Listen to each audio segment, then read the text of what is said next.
William ഗോൾഡിങ്ങിന്റെ lord of the flies അതിലേക്ക് പോകാം. സമ്മറിയാണ് പറയാൻ പോകുന്നത്. Chapter 1 the sound of the shell. അപ്പം കുറച്ച് ബോയ്സ് ഉണ്ടായിരുന്നു. They crash land on an island during a war. അപ്പോൾ റാൽഫും പിഗ്ഗിയും രണ്ടുപേരാണ്. They find a conch shell and use it to call the others. അപ്പോൾ ഇതിനകത്ത് റാൽഫാണ് the elected leader. Jack is made head of the hunters. അപ്പം റാൽഫിനെ elected leader ആക്കുകയും ജാക്കിനെ ഹണ്ടേഴ്സിന്റെ ഹെഡ് ആക്കുകയും ചെയ്യുകയാണ് ഈ boys. Chapter 2 fire on the mountain. അപ്പോൾ ഈ ബോയ്സ് ഒരു സിഗ്നൽ ഫയർ ബിൽഡ് ചെയ്യാൻ തീരുമാനിക്കുകയാണ് ഫോർ റെസ്ക്യൂ. അത് ഫയർ കണ്ടിട്ട് ആരെങ്കിലും വന്ന് റെസ്ക്യൂ എന്നുള്ള ഹോപ്പിൽ. Boy mentions a beastie speaking fear. അപ്പം ഈ ഫയർ ഔട്ട് ഓഫ് കൺട്രോൾ ആവുകയാണ്. And littlun goes missing and likely dies. Littlun വേറൊരാളാണ്, ഒരു ബോയ് ആണ്. Chapter 3 huts on the beach. റാൽഫും സൈമണും ഷെൽട്ടേഴ്സ് ബിൽഡ് ചെയ്യാണ്. അപ്പോൾ ജാക്ക് ഫോക്കസസ് ഓൺ ഹണ്ടിങ്. കുറച്ച് പേരുടെ പേര് നമ്മൾ പറഞ്ഞു. റാൽഫും പിഗ്ഗിയും പറഞ്ഞു, ജാക്കിന്റെ പേര് പറഞ്ഞു, പിന്നെ സൈമൺ വേറൊരാളാണ്. പിന്നെ റാൽഫിന്റെയും ജാക്കിന്റെ ഇടയ്ക്ക് ടെൻഷൻസ് ഗ്രോ ചെയ്യുകയാണ്. Ralph represents civilization and Jack represents savagery.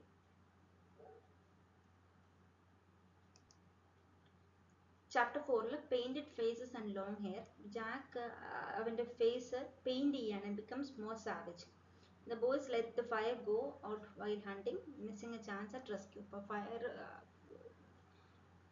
പോയി കഴിയുമ്പോഴത്തേക്കും പിന്നെ ഒരു റെസ്ക്യൂവിലേക്കുള്ള ചാൻസ് ഇല്ലാണ്ടാവുകയാണ്. Ralph is furious. അപ്പോൾ റാൽഫാണ് ഇവിടെ സിവിലൈസേഷനെ റെപ്രസെന്റ് ചെയ്യുന്നത്. Ralph becomes furious.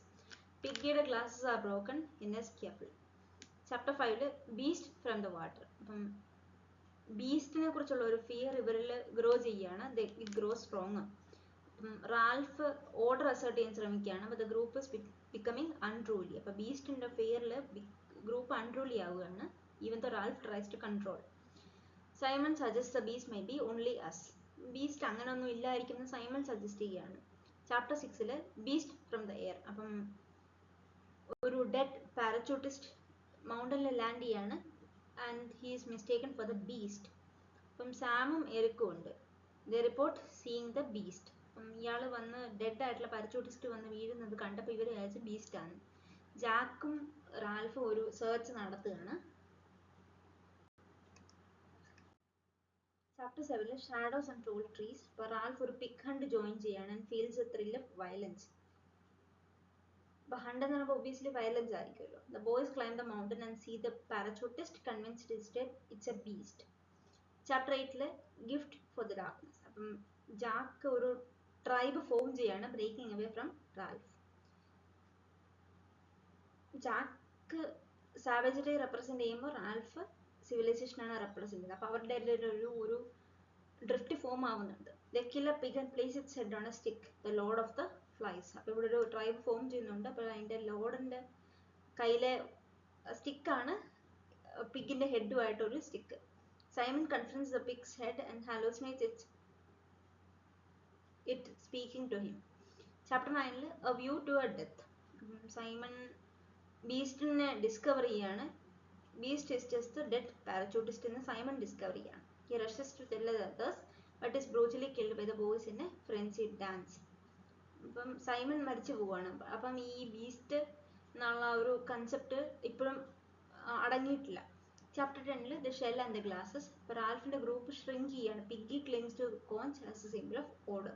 അപ്പോൾ conch is also simple of order. ജാക്കിന്റെ ട്രൈബ് പിഗ്ഗിയുടെ ഗ്ലാസസിനെ അറ്റാക്ക് ചെയ്ത് സ്റ്റീൽ ചെയ്യുകയും ചെയ്യാണ്. അപ്പോൾ പിഗ്ഗിയുടെ ഗ്ലാസ് വെച്ചിട്ടാണ് ഫയർ ഉണ്ടാക്കുന്നത്.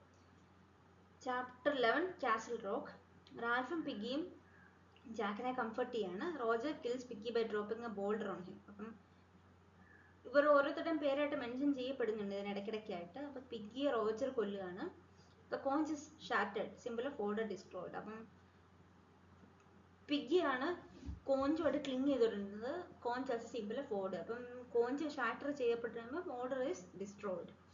Chapter 12 cry of the hunters. അപ്പോൾ റാൽഫ് ഒരു ആനിമലിനെ പോലെ ഹണ്ട് ചെയ്യപ്പെടുകയാണ് ബൈ ജാക്സ് ട്രൈബ്. സിവിലൈസേഷന്റെ ഡിസ്ട്രക്ഷൻ ആണ് ഇവിടെ കാണിക്കുന്നത്. Island is set on fire during the hunt. Ralph collapses on the beach. A naval officer arrives, shocked at the savagery. അപ്പം അവരുടെ ഇന്നസെൻസിന്, അവരുടെ ഇടയിലുണ്ടായിരുന്ന ഇന്നസെൻസിനെ ലോസിനെ പറ്റി ബോയ്സ് വീപ്പ് ചെയ്യാണ്. മെയിൻ ക്യാരക്ടേഴ്സ് നോക്കാം. റാൽഫ് ഇലക്ടഡ് ലീഡർ ആണ്, represents order and civilisation. Piggy intelligent ആണ്, ലോജിക്കലാണ്, പക്ഷെ ഫിസിക്കലി വീക്ക് ആണ്, represents science and reason. Jack leader of the hunters becomes increasingly savage. Simon സെൻസിറ്റീവും സ്പിരിച്വലും ആണ്, represents innate human goodness. Roger sadistic ആണ്, ക്രൂവൽ ആണ്, റെപ്രസെന്റിംഗ് അൺറിസ്ട്രെയിൻഡ് ബ്രൂട്ടാലിറ്റി.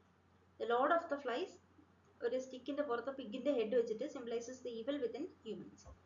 ഹ്യൂമൻസിന്റെ ഇന്നസെൻസ് പോയി ഈവിൾ വന്നു എന്നുള്ളതിന്റെ ഒരു സിംബലൈസേഷൻ ആണ് ഇത്.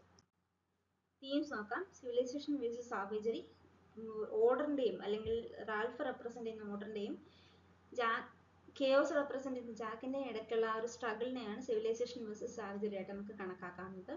Loss of innocence. അപ്പോൾ ബോയ്സ്, സ്കൂൾ ചിൽഡ്രൻ ആയിരുന്ന ബോയ്സ് വയലന്റ് ഹണ്ടേഴ്സ് ആയിട്ട് ഡിസെൻഡ് ചെയ്യുകയാണ്, അവരുടെ മോറൽ ഡീഗ്രഡേഷൻ ആണ് നടക്കുന്നത്. Innate human evil. Lord of the flies symbolise ചെയ്യുന്നത് ഇന്നേറ്റ് ഹ്യൂമൻ ഈവിലിനെയാണ്, ഹ്യൂമൻസിന്റെ ഉള്ളിലെ ഈവിൽനെസ്സിനെയാണ് റെപ്രസെന്റ് ചെയ്യുന്നത്. Leadership and power. Different styles of leadership തമ്മിലുള്ള ഒരു കോൺഫ്ലിക്റ്റിനെയാണ് പറയുന്നത്. Fear and unknown. ഇറാഷണൽ അല്ലെങ്കിൽ ബീസ്റ്റ് എന്ന് കേൾക്കുമ്പോഴേ ഫിയർ ആണ് ഉണ്ടാവുന്നത് ഇവർക്ക്. അത് റാഷണൽ ആണോ ഇറാഷണൽ ആണോ നോക്കാതുള്ള ആ പേടി, അതൊരു ഡെഡ് പാരച്യൂട്ടിസ്റ്റ് ആണെന്ന് കണ്ട് പറയാൻ വന്ന ഒരാളെ കൊല്ലുകയൊക്കെ ചെയ്യുന്നുണ്ട്. അപ്പൊ എന്താണെന്ന് റിയലൈസ് ചെയ്യാതെ അല്ലെങ്കിൽ മനസ്സിലാക്കാതെ പേടിച്ച് ഈ പ്രശ്നങ്ങളെല്ലാം ഉണ്ടാക്കി ഇതിനകത്ത് കുറെ പേര് മരിക്കുകയൊക്കെ ചെയ്തു. അതാണ് നമ്മൾ ഇതിനകത്ത് മനസ്സിലാക്കേണ്ടത്. ആ ഫിയർ ഇറാഷണൽ ആണോ റാഷണൽ ആണോ എന്ന് നോക്കിയിട്ട് വേണം ബാക്കി ആക്ഷൻസ് എടുക്കാനായിട്ടെന്നാണ് പറയുന്നത്.